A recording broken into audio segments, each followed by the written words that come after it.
Hello. I'm so excited to have this conversation. How are you? Good. How are you? It's been a minute. It's been a minute since our lunch. I mean, Yes. probably a few months, Yeah, a few months. but we've been working with the team and the team's Yeah. been amazing, as you know. Thank you. They've really enjoyed working with you guys too. I'm excited because a bunch of brands have actually reached out saying that this was something they've been interested in hearing more about. PR, I think, has evolved so much over the last few years, and I know we chatted about that a Yeah. bit. So I'm excited to pick your brain. But before we dive in to that piece of it, I'd love to just get your backstory. How'd you even get into PR? Like all the details. Yeah, for sure. So I arrived at PR in sort of a roundabout way. I in my 20s I worked at a magazine, and while I was there with a friend there, I started a cosmetics company. A little tiny one. We were making lip balm in the kitchen in Brooklyn. And somehow, some way, we started, I guess because I was at a magazine, I got a press hit on this business we had started. And from there, it kind of snowballed, and one press hit led to another, and we sort of built this very small, burgeoning beauty business. And over the course of like a year, we kind of grew a brand. And then from there, we wrote a business plan. And we ultimately ended up getting investors. A big fashion label at the time bought half the equity in this company I started, and I became the full-time PR director of PR and marketing for my brand, and my partner was the graphic designer, creative director. And we did that for 5 years until the company was bought from us in its entirety. And then I left and went and worked in-house on the agency side, on the brand side. So I really arrived at PR from journalism, which is what I studied in college, and from wanting to be a writer. And just, I think, wanting to be a writer combined with being naturally entrepreneurial sort of led me to PR. And this was, I'm 48 now, so this was many moons ago when media was entirely different. It was all print. So a totally different vibe, but that's how I sort of landed here. Yeah, I mean, I'd love to even kind of double click on that. Like PR when it was media and print compared to today, like how has navigating that landscape and transition been? Yeah, so I mean, the this will lead me to LaRue, my agency. It's been around for about 18 years, so we're kind of an OG. We've been at it a long time, and because of that, myself and my team, there's 25 of us. We have navigated all the changes in media, and it's been a bumpy road. And I would say, there's lots of things I don't do right, but one of the things I've done right is at least be open-minded and receptive to the changes in the industry. And it isn't because I was like smart or intuitive, it's because it's either be open-minded or you go become extinct. So, print was sort of like the Sex in the City, Devil Wears Prada. It was just like that. We worked really heavily in fashion. You would get a press clip and you would see units sell. It was less saturated a little bit in some ways. And but it was super competitive, right? And there were limited opportunities. And so as print died and digital came into play, and then influencer and social, for us as an agency, it created a ton of opportunity, right? There's more places, more ways to create conversation around the brands and products that you're working with. And so for us, it really was. The evolution has been wonderful over the years. Most recently, we've expanded into affiliate marketing, which is sort of the next iteration of media and publishing. It's become a big part of media, commerce content, and so now we're full service PR, full service affiliate marketing, um, and I think that, continuing to evolve as media evolves, because it is not static, it's ever changing, is key if you work in PR or in publishing in any capacity. Yeah, I was gonna say because LaRue does play in a couple areas. Like it's Yeah. not just PR, it's also affiliate and these other places. So when brands are engaging with you, are they usually doing like a full stack or can they work with the dimension of the business? Like how does that? Yeah, there we get brands. I think, because our legacy is PR. Oftentimes we get brands who come to us for PR first, but then when they hear that under one roof we can do influencer, we can do events, we can do affiliate marketing, we can do brand partnerships, we end up taking on more, and we offer different packages, and you can do things a la carte. Really, we're a boutique agency. We're small and we are scrappy, and so that kind of approach to our clients and our brands was born out of that sort of guerrilla style. Let's bring as much value as we can to the brands we're working with. And because the landscape is ever changing, with media and with marketing, you have to be nimble. And so you need to be able to dive into influencer and to know how to optimize there, or to lean into affiliate from a PR point of view or from a traditional performance marketing point of view, and maximize there. And so we've done a good job at sort of doing that for our brands, and being sort of scrappy and in the mix, and trying to deliver value where we can. The scrappiness is huge at the end of the day. Just like I'm a huge fan. Like, I guess it, like not everyone loves scrappy. I'm kind of a scrappy person in general, and like that's the tenor of the agency, and I feel like it's a real point of difference for us. Some people want you to stay in your lane and to be, I guess, more I don't know, refined, but we are moving 1,000 miles an hour, trying to create momentum where we can for our clients. And with that comes, driving ideas and maybe stepping outside of your lane a little bit into a different lane to kind of build out things that are going to move the needle. yeah, I mean, we say a lot of the similar like language internally, like what's gonna make a difference? Yeah. What's gonna move the needle? What drives momentum? And that's not always like the traditional, hey, here's the scope of service and stay in that lane, but how do you tie in these other pieces of the business? 1,000%. And PR, it sucks. Like, I'm sure a lot of people probably are interested in PR because they've had like a terrible experience, or it didn't. The hard part about PR is there isn't a lot of data, right? You get a placement, online, and it's hard to track the return on that because it's brand awareness, it's visibility, and so we sort of arrived at doing affiliate and doing some of these other things to try and quantify the value we're bringing, right, for the brands that we're working with. So I'm a huge believer in PR. I think parts of it. I think the fact that nobody has really figured out a really reputable way to track it is makes it really challenging. But obviously, I've built a career and a business on it, and I've seen it work time and time again. So Yeah, and I think that's what I want to dive into today because I do think people tuning in are saying, hey, like I conceptually see the value of PR, but how do I make a business case for it? Or like tactically, when do I do it even? So yeah, a lot of the people that listen to our content or tune in are CPG brands. So they're selling products in retailers and looking at PR potentially as part of their strategy or this other affiliate marketing and different influencer opportunities. So for those brands that are trying to be successful in retail, like in your experience, when's the best time to engage with an agency like yours, and what should they be looking for in that partner? yeah. I mean, so here's the thing. Like, high level PR is about, brand awareness is what everyone says. In the CPG space, I like to think of it as like you're warming up your customer, essentially.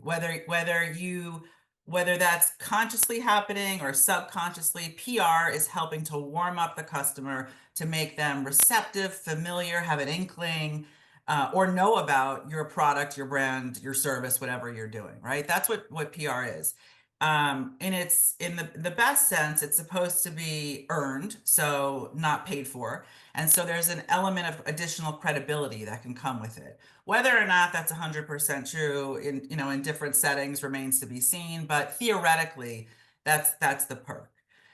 For us, we work with brands in all different stages of the life cycle, but the kind of key things we're looking for to see if they're viable for PR, if we're going to be able to make something happen for them, is what do they have that's happening new, right? So for media, newsiness is important. And yes, there's evergreen PR strategy that's also important, and I'll speak to that in a minute. But like, you're launching a product, you're having a big event, a moment. It's a certain time of year, holiday gift guide, January, New Year, New You, dry January, whatever it may be. sometimes latching on to that like newsy hook is a way in. Another way to determine if you're PR ready is do you have, and you have to be objective as a brand. You have to be objective, and it's hard. But do you feel you have a really compelling story? Does your story have a point of difference? And if the answer is no, that's fine. We often work with brands that the answer is no, and then we are working to kind of create the hooks and the partnerships and the things that will give them the media momentum. But are you do is there a great founder story? Is there a great production or a logistics story? Is there a cause, and you don't want to, greenwash anything, but like, is there a cause that is near and dear to the core of the brand to talk about? Or is the product phenomenal and different or better? And what is the hook that you can use to drive the storytelling forward? So, I mean, those are two of the key pieces for that we look at. We want timeliness, newsworthiness, and point of difference is sort of how we define them. Um, and then the last piece is PR is not, it's not a one-hit wonder, and it's not a 2-month investment. You need to, if you're going to get into it, you need to play the long game. Yes, you can get a great hit in month one. You can land on Good Morning America in month 1 or 2. That can happen. Is that the norm? Not really. So you need to be able to invest for 6 months to a year in the agency, in your marketing strategy as a whole. It's PR needs to be done in tandem with all the other channels. It's not the magic bullet. It used to be more of a magic bullet, but we're too saturated in too many different areas for it to be that way now. I really like the checklist that you laid out of like, are you PR ready? Is that the phrase that you used, or Yeah. PR Yeah. ready? Yeah. Yeah, for a brand to kind of look and say, okay, like, how are we tracking on these different things that are going to set us up for success? And to your point, I think you can work on the brand story and how something's being presented, but if you kind of have those metrics in mind of like, how am I growing my business into a compelling story as well as compelling business from the outset, I think that would just set you up for success Yeah, later. and I mean that's the ideal, and we often will work with brands that don't have those answers necessarily, and then we're proactively crafting storytelling narratives and pitch angles, creating partnerships or bringing in creators to try and make those newsy moments for them. So there's always a way. It's just that takes a little more time, a little more money. So if you're going in and you have a great product, you have a great story, you have a really strong point of difference from the competitive landscape, you're poised to have success more easily. Hmm. A friend of mine, she has a brand and they did like a very extended PR strategy for like podcasts for like a year. And then they started doing more media and it really, really paid off. So I totally agree with the longevity Yeah. aspect and how it's important that That you're just kind of like taking bites off the apple. Yes. And like I have seen like I've had the agency for 18 years. I've been in PR for like 25 now. And I feel like it is this like PR begets PR, and there is this like warming, I don't know another term, but warming up is it, and you warm up the media too. The media starts seeing one interview, one press placement, the chance for more grows. So and there's different angles to pursue, different ways to talk about the same thing repeatedly and have it be new and fresh. But it does have a sort of a snowball effect. Totally.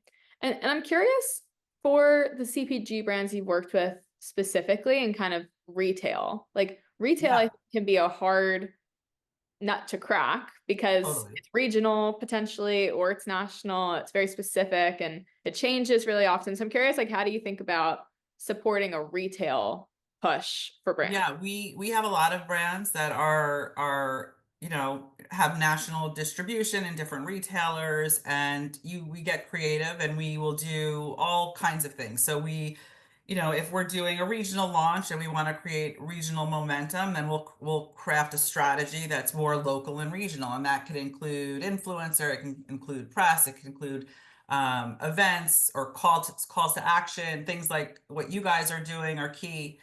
On a national level, if it's like Health Aid is a long-term client, we've worked with them extensively. It's a brand awareness play, right? It's a continued visibility play to keep them top of mind.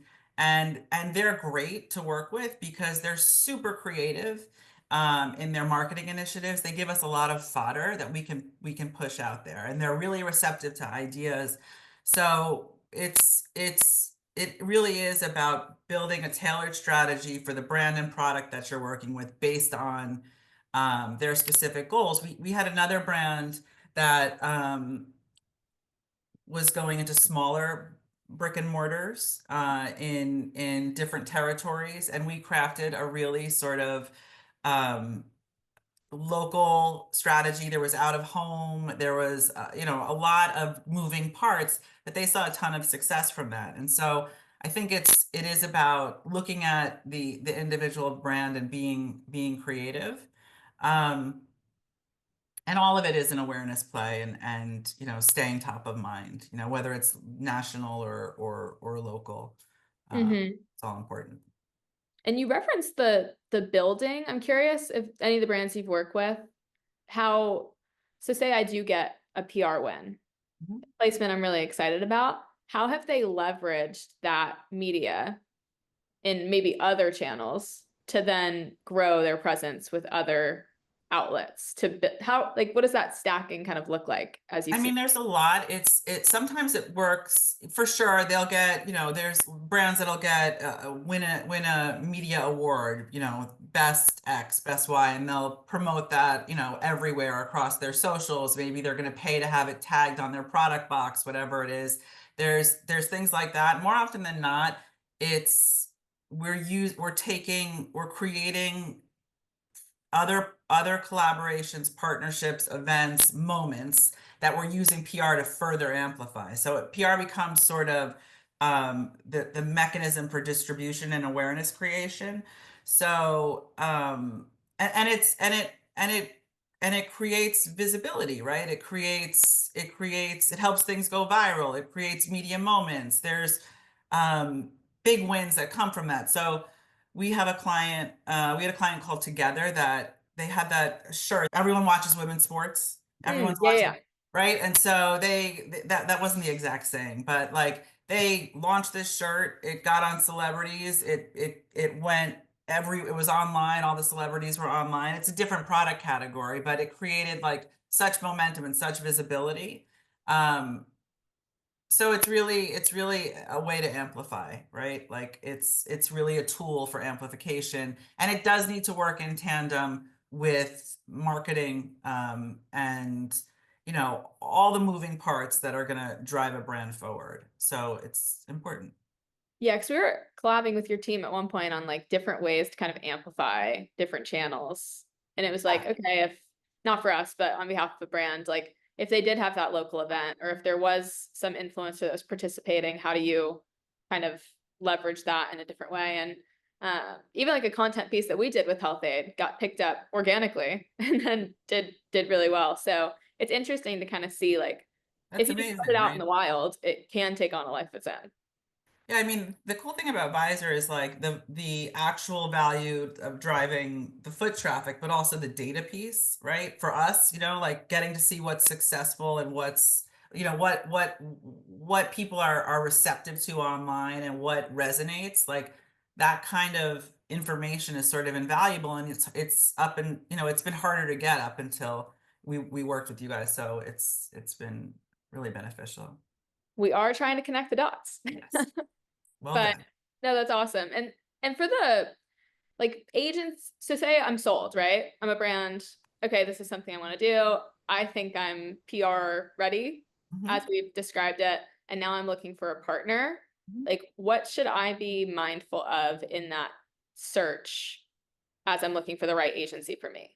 I mean, I think there's always like the gut check. You want to connect with the agency that you're talking to. You want to look at their case studies and see that they don't necessarily have to work with a similar product, but in the category so that you know that they have some relationships, with the right media, whether it's trade or consumer facing.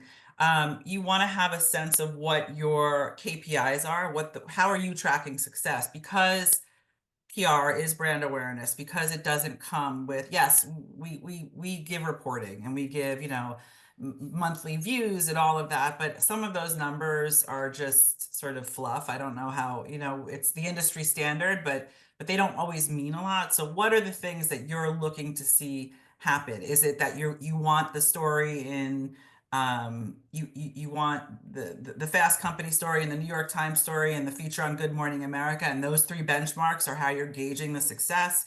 Is it you want to see social growth, and so you want campaigns, your PR campaign to lean into social or influencer to help move the needle there? Are you trying to make sampling happen? Is sampling what your goal is? Then do you want to look at events? Is there a region that you're trying to grow in? And so know what your KPIs are, know what your success metrics are going to be, and then find an agency that you think is creative and can deliver. I'd say a key in the agency space is, from our point of view, and what we do really well is being proactive. So yes, we love a brand that comes to us and says, we're launching 3 new products. We want you to push those new products out there. We are having a holiday gifting event, and we're doing this trade show. Those are the things we want you to kind of rally around and drive visibility for. That's wonderful. That's a perk. It's a plus. It makes our job easier. In between those things, you want an agency that's going to be proactively thinking of pitch angles, storytelling, ways to keep the conversation going, right? Ways to keep you visible, or that's going to say, you know what, that's a lot of visibility. Let's go dark for a little bit and rebuild so that we can hit big here. They're going to bring strategy to the table. And sometimes the way in isn't the most obvious way. You're a beverage brand and you talked a lot about the beverage. Maybe it's time to do a founder story. Maybe it's time to get a creator that makes mocktails and have them, come up with something that can be pitched. What are the different ways to keep the conversation going? I'd say another important piece is you need to figure out whether you are looking at PR as the housing unit for influencer, affiliate, like the overarching umbrella that's going to kind of drive all of those moving parts. We function that way as an agency for a lot of our brands, where we're managing influencer, affiliate, PR, and partnerships, and doing the groundwork and the media visibility for all of those things. But there are other brands that come to us and they'll say, we just want you to amplify what we're doing. We have an influencer agency specifically we're doing X with. We have a marketing team that we're doing Y with, and all we want you to do is kind of push the message forward. So we do that as well, but it's kind of having a sense of how you like to work, you know, and picking the right kind of company and partner for that. We're up in your shit. Like, we're an agency that's up in your business. We want to know the sales calendar, the marketing calendar. We want to know about the leadership team. We want all the kernels and nuggets that we can to do our job, and we love working with influencer. We love it even more if you actually have a budget for influencer and for sampling. It makes our lives a lot easier. But we feel like when we're kind of owning a lot, we can make more happen.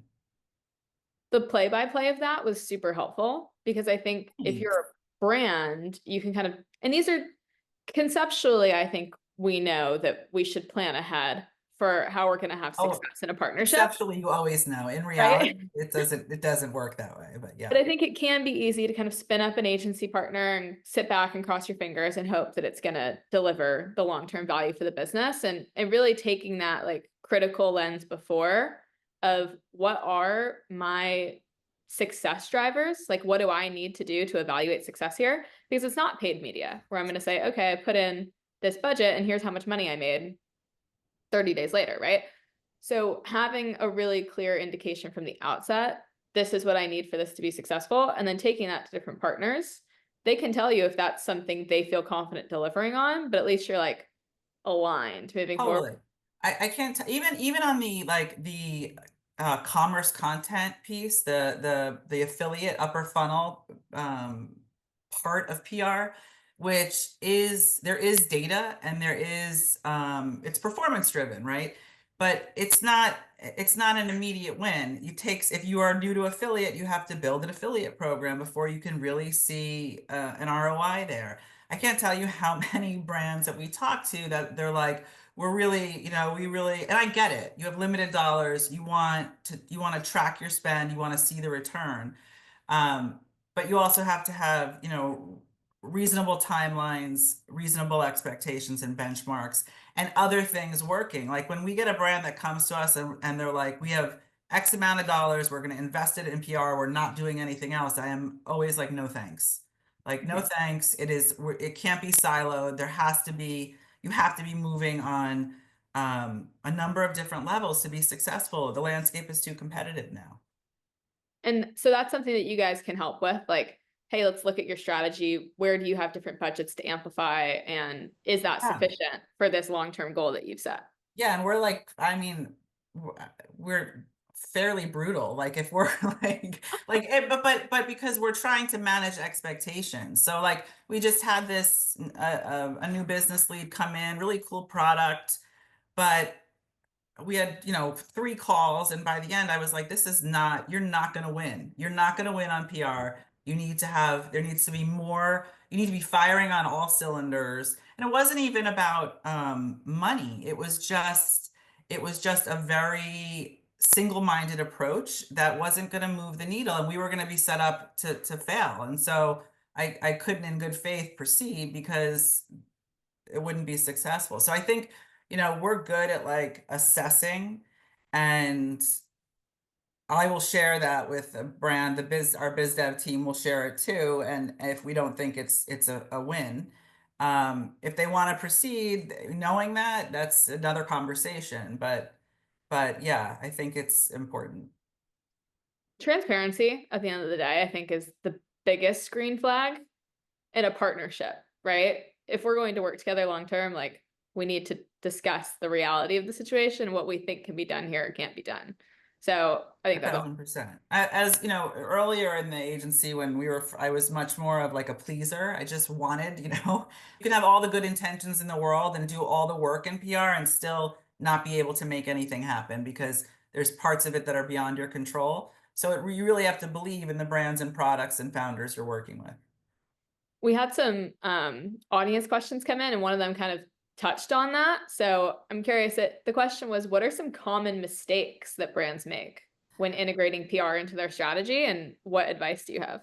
I mean, I'd say, PR is really hard. And so and I don't mean that it's like rocket science. Like I'm not saying that. It's just so competitive. There's so many people pitching their stuff, their product, their story.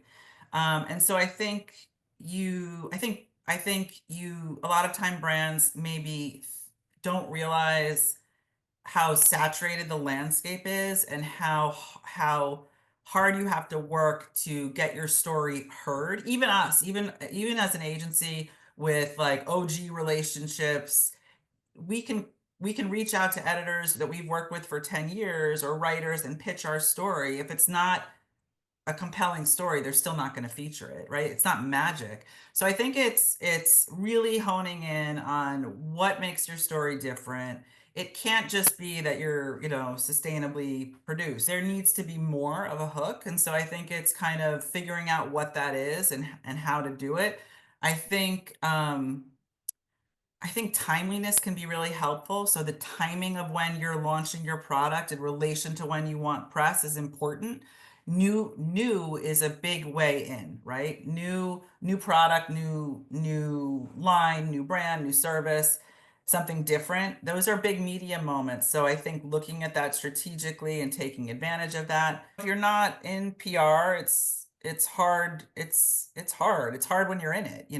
Other mistakes are like the basic things where if you should know who you're pitching, you should know what their beat is, what they're covering, what they talk about. You don't want to just fire, outreach into the void and spray and pray kind of vibe. You want to really be versed in the media outlets and the contacts you're reaching out to. That's important.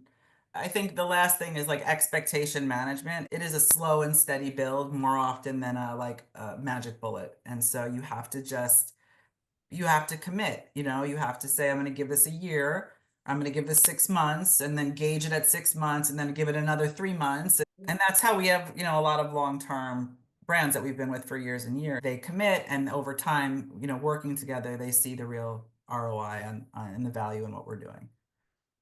It's interesting as you describe it. It's kind of similar to fundraising, like how you like nurture relationships over time and like you have to Completely. reach out to investors that are on your beat or like aligned with what you're doing. So it's like for maybe founder operators that are looking at PR, like that strategy is very, very similar to running some kind of investment process. 1,000%. And it's not like it's not like you find the writer who's covering the next launch in food and bev and you pitch it and they run it. Like it could be an 8 month lead time of an 8 months of conversation before they consider featuring you, you know?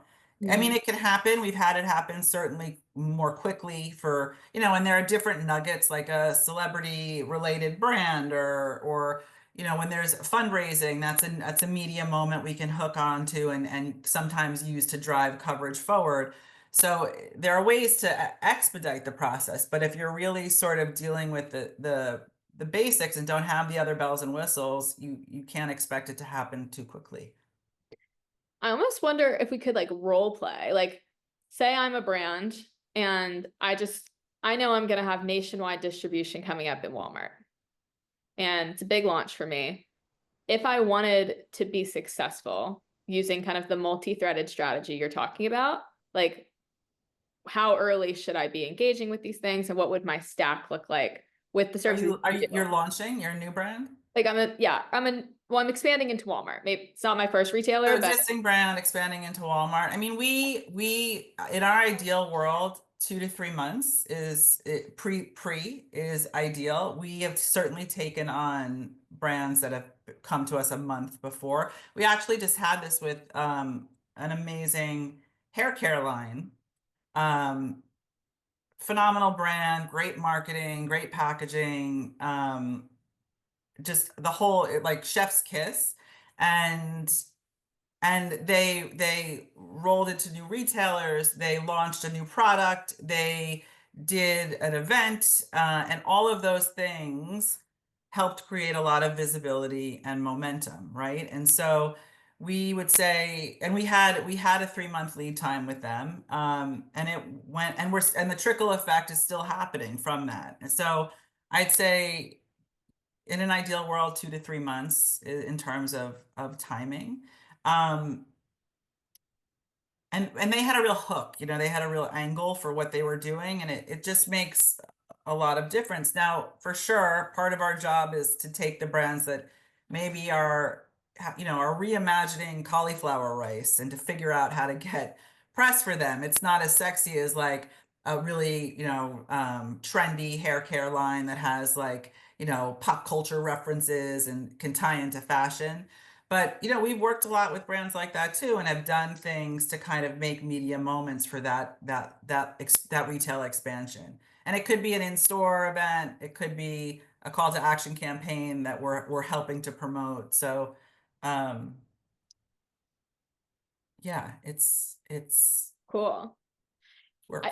I do think over the last few years you've seen this like brand transition almost in the CPG ecosystem, which is really cool from like a branding perspective, almost borrowing from the beauty brands to make these brands like sexy and cool and have that Totally. aesthetic. Really peaking in the last few years, but almost like PR boxes of food and that being like a whole Oh my God, like I a can't special tell thing. you like how creative we are in food. Like some of the food brands, like some of the events we've done, like celebrity chefs, recipe creation, mocktail creation, co-branded sneakers, co-branded aprons, like just all kinds of and those are some larger companies that maybe had more dollars and more name recognition, so we were able to do more. But we've also done it with more emerging brands, right? It's so much sexier. And, you know, if you had said to me like 15 years ago, you're going to be working, you know, with a salt brand or something, I would have been like, what? Like, that's, how am I going to do that? You know, but now there's opportunity, whether it could be spices, it could be oil. Think about some of like I mean, there's so many brands out there doing really interesting stuff. Health Aid is a great example. I mean, we've done some like amazing collaborations with them. They've kept it really interesting. Um, and it's really moved the needle. Yeah, I'm just so curious like how that's going to evolve over time because I feel like the PR boxes have become so ubiquitous. Like what's the next step of that or the next phase? As you think about 2025 and like considerations for as people may be planning like a 1 year, 2 year strategy, what are things that you see on the horizon that you're kind of advising your brands to be mindful of? I mean, one thing on the PR box front is like editors, media are conscientious about waste. And so you have to be, you can't be gratuitous. They don't want, you know, you have to avoid waste, excess paper, wrapping, boxes. Like they want a certain mindfulness. So that is, it used to be, you know, the more over the top and ornate, the better. There's a different, obviously positive point of view on that.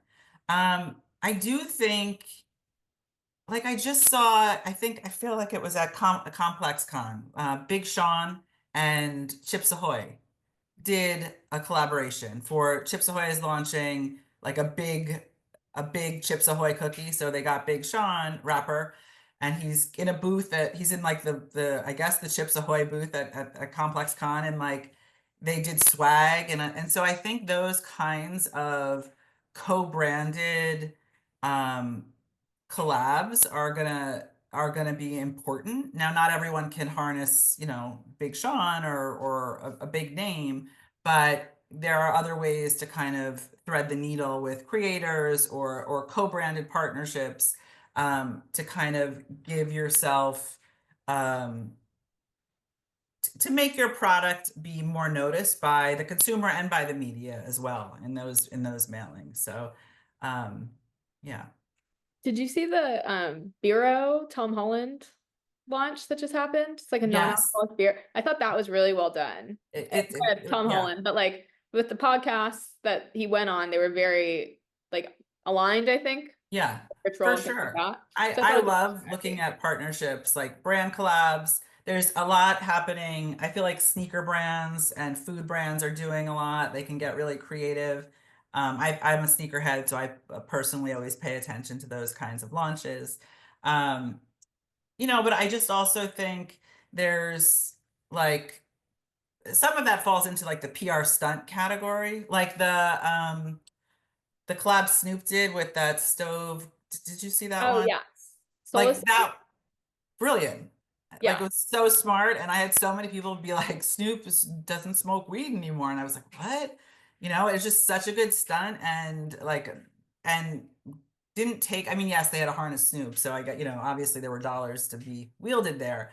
But I think there's like an ingenuity play that brands need to kind of chase.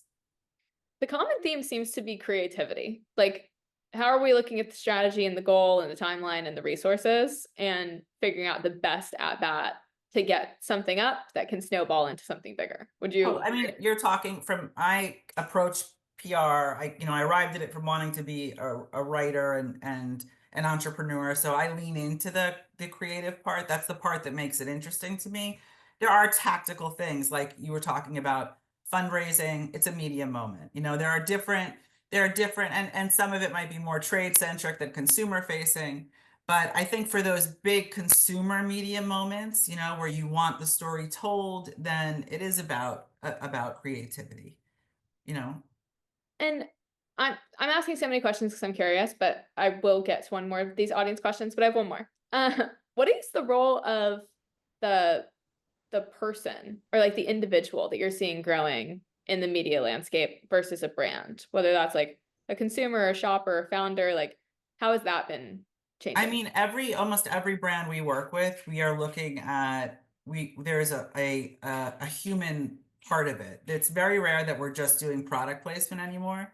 If it's a CPG brand that's in, you know, the grocery stores, it might be about the founder, it might be about a chef that's tied to the brand, an expert, a dermatologist, but there is a need, I think, you know, to humanize things and to make it be about um, a person. So we like that. We lean into it. It's an added pitch angle. It's an added story angle. It gives us other kinds of media to pitch when you're bringing a person in rather than just listicles and roundups and um, you know, whatever it may be. So the people thing is important. And I think if you have a strong leadership team or founder story or expert resource, it makes a huge difference. And if you don't have one, then it's you can get one, you know, and you just you can find someone. Um, you just want them to be authentically invested in the brand and not it just be a pay to play partnership because it does make a difference. Yeah, yeah, definitely authenticity is key. But I Yeah. think there's like some of them may be fake, but like man on the street TikToks or Oh, like a totally. customer that has a really powerful story that can kind of leverage Yeah. a PR opportunity. Uh, but I guess let's grab one. We have time for one last audience question. So this one's really good. Like what steps should brands take to ensure their messaging and their PR is aligned with their target audience? I mean, your PR team, your PR person, your, you know, the agency you work with should be looking for the correlations to make sure there's continuity. You want to look at your demographic, you know, like we periodically will get inbounds from, not usually in this space, often in fashion, from a brand that's like targeting, you know, they want to target 18-year-olds, but their consumer is actually like me, like middle-aged moms, you know, like they're and you look at the product and you look at the marketing channels and you look at the brand messaging and it makes sense as to why the demographic isn't the one they want. You have to kind of do your due diligence and your research to make sure that it's all aligned, right? Your PR messaging, you can say to your agency, I want this, I want these, you know, this to be targeting 18-year-olds in Refinery 29. We can write the copy for that. If the product isn't going to look the part, we still aren't going to be able, it's really hard for us to make that happen, right? Like you can't make an apple and orange. So I think it's, you know, about being like looking at your own brand product messaging with a critical eye, getting an agency to look at it and co-sign, you know, the strategy, the direction that you think you want to go in, the target audience you're chasing to make sure that it all aligns perfectly. Usually it does. People aren't usually that brands aren't that far off. Often when we've had those situations, it's with legacy brands that are trying to kind of rebrand and makes it a little different. Two eyes are always better For than one sure. or True. four, I guess, because you have two. Yeah. But you are a wealth of information. We're so grateful that you spent your morning with us. This is gonna live on YouTube, so I'm gonna put your contact info underneath if people want to get in touch with you. But if there's anything final you want to share with the audience, I mean, this was great. Thank you so much for having me. I really enjoyed chatting. Hope I was helpful. absolutely, we're helpful. Thank you so much. Thank you. Talk to you next time. Yes, thanks. Bye.